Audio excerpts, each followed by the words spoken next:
Halo, Assalamualaikum warahmatullahi wabarakatuh. Ketemu dengan saya, Hendras Budi Paningkat.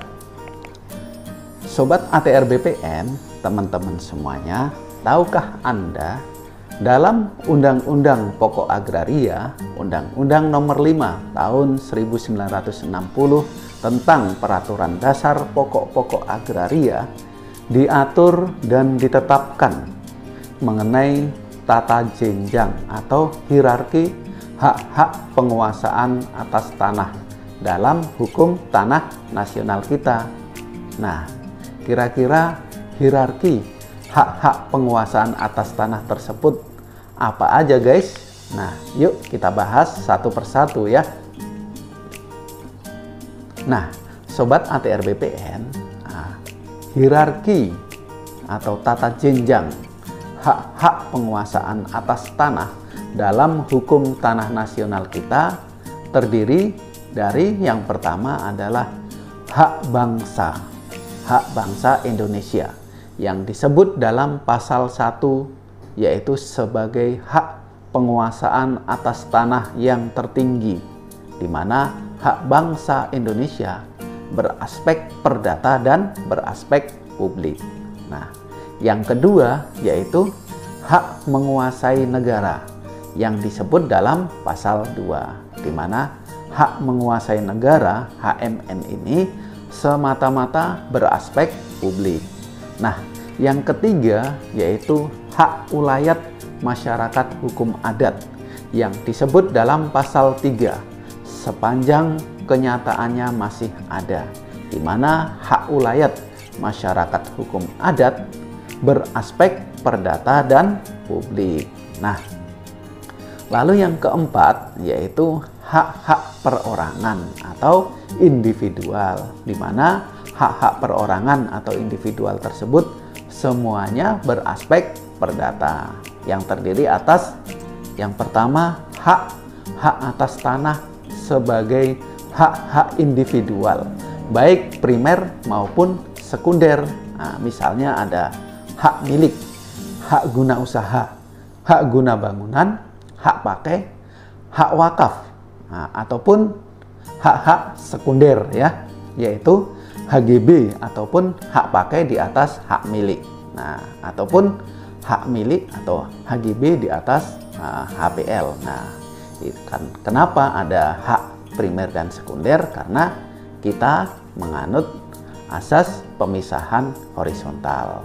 Nah, hak atas tanah individual tersebut semuanya secara langsung ataupun tidak langsung bersumber pada hak bangsa sebagaimana disebut dalam pasal 16 dan 53 UU PA. Lalu yang kedua, wakaf, yaitu hak milik atas hak milik yang sudah diwakafkan dalam pasal 49 UU PA. Nah, yang terakhir adalah hak jaminan atas tanah yang disebut hak tanggungan. Nah, ini disebutkan juga dalam pasal 25, 33, 39, dan 51. Nah, Sobat ATR BPN ya, biarpun bermacam-macam hak-hak penguasaan atas tanah, tetapi semua hak penguasaan atas tanah tersebut berisikan serangkaian wewenang, kewajiban, dan atau larangan bagi pemegang haknya untuk berbuat sesuatu mengenai tanah yang dihaki. Jadi konsepnya dari dulu sudah ada wewenang ya atau right ya, ada larangan atau restriction, dan ada juga kewajiban responsibility-nya. Jadi konsep RRRR itu sudah ada dari zaman dahulu ya. Nah, sesuatu yang boleh, wajib, atau dilarang untuk diperbuat yang merupakan isi hak penguasaan itulah yang menjadi kriterium atau tolok pembeda di antara hak-hak penguasaan atas tanah yang diatur dalam hukum tanah. Misalnya, hak atas tanah yang disebut sebagai hak milik dalam pasal 20 UU PA memberi wewenang untuk menggunakan tanah yang dihaki tanpa batas waktu, ya. Hak milik tidak ada batas waktunya, guys. Nah, sedangkan hak guna usaha atau yang disebut dalam pasal 28 dibatasi jangka waktu penggunaan tanahnya. Nah, ini wewenangnya beda ya antara hak milik HGU ya ataupun HGB dan hak-hak lainnya.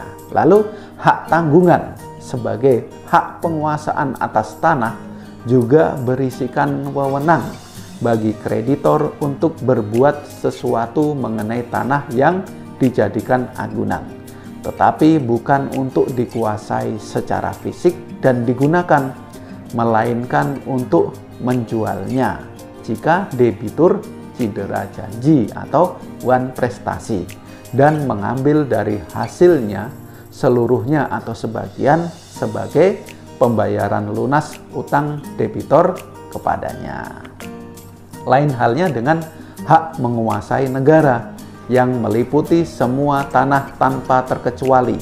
Hak menguasai negara tidak memberi kewenangan untuk menguasai tanah secara fisik dan menggunakannya, seperti hak atas tanah, karena sifatnya semata-mata beraspek hukum publik, sebagaimana dirumuskan dalam pasal 2 UU PA. Nah, oke guys, Sobat ATR BPN, terima kasih, tetap semangat.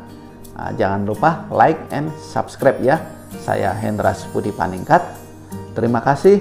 Assalamualaikum warahmatullahi wabarakatuh.